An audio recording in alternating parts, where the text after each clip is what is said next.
Well, to discuss this, we are joined by a public affairs analyst, Theophilus Akatugba. Uh, Theophilus, good evening to you. Good evening to you. Pleasure to be here. All right. Of course, you just listened to Fisayo spill the beans as regards his ordeal with the Nigerian Army. How does this, incident highlight the risks and challenges faced by investigative journalists in Nigeria, particularly, when being exposed to sensitive issues like illegal oil bunkering? And we see that they are the ones who seem to be used as scapegoats in situations like this. Yes, I tell you, in a country where crime, such level of corruption, such level of illicit and illegal activities are taking place at the very core of the country's economic, live wire, you can be sure that whoever is doing investigation or investigative journalism in a country like Nigeria faces great risk. And this is why you have a director of them. You don't have so many people in that field of journalism, that aspect of journalism. I could immediately feel the danger that he faces, especially when he's going to the jugular.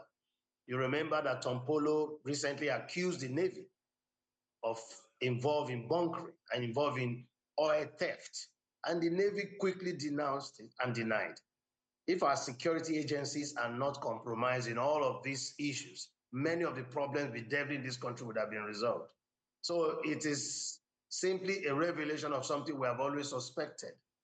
Very dangerous activity by Soyombo there. And I hope that the country mean business to protect men like And now there have been talks around the need to reform, the Nigerian security sector to effectively combat illegal activities like oil bunkering and some other forms and vices, happening in the country. But then would that be possible looking at the level of high power actors in these illegal activities in the country? There's nothing impossible if a nation is determined. We can't continue to run the country and be at the mercy of criminals. Anyone who is a criminal, no matter how highly placed, must be dealt with if the country must be seen to make some kind of progress and secure its economic, lifeblood.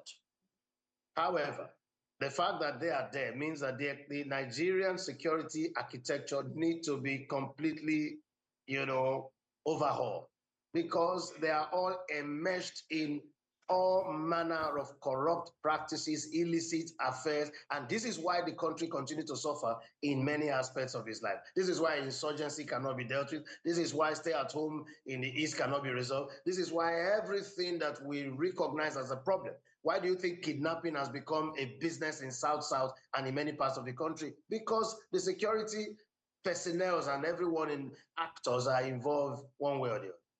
Hmm. Okay, so now that we are seeing this play out, I mean, it's something that has been on for a couple of times all over the country in different shades.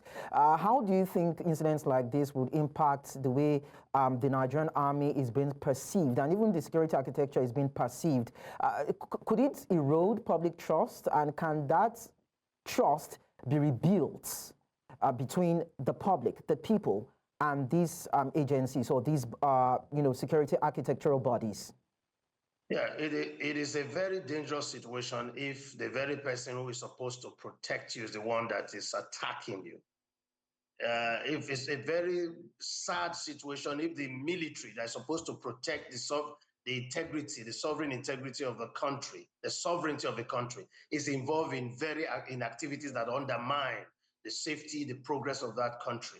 In many nations of the world, the army has been seen to come in to stabilize if there is instability. So if your military and your security personnel are involved in criminal activities, in fact, the level of confidence loss can only be understated. It's a very big thing, it's a very big problem, and I think that government must look at it and we must take drastic steps. This is one of the areas where I felt President Buhari failed a lot, because I expected him to do a lot more than he did in his fight against corruption. I expected him to reform the police, the military, and every other security apparatus, if at all he needed he wanted to convince Nigerians that he was fighting corruption. And so, what do you make? What do you make of this administration now in terms of how they're trying to deal with issues around corruption? We've seen a few arrests.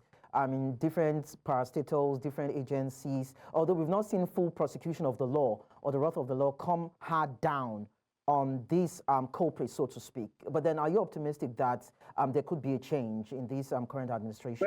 Well, I believe the present government is trying to use intelligence, to try to use technology, but that will not be enough. Look at what Soyombo has just confronted. The ring, the network of oil bunkering in Nigeria is so huge. In fact, I tell people, a lot of the very wealthy people in this country, they are all involved in one criminal activity or the other underground. Because if the kind of wealth individuals exude or showcase in Nigeria is connected to actual productivity, this country GDP should be greater than it is. Unfortunately, we are very unproductive, but many wealthy people. That's the irony of Nigeria. Quite paradoxical, I must say. Thank you so much, Theophilus Akatugba, for sharing your thoughts with us. Thank you. It's a pleasure. Bye. Yeah.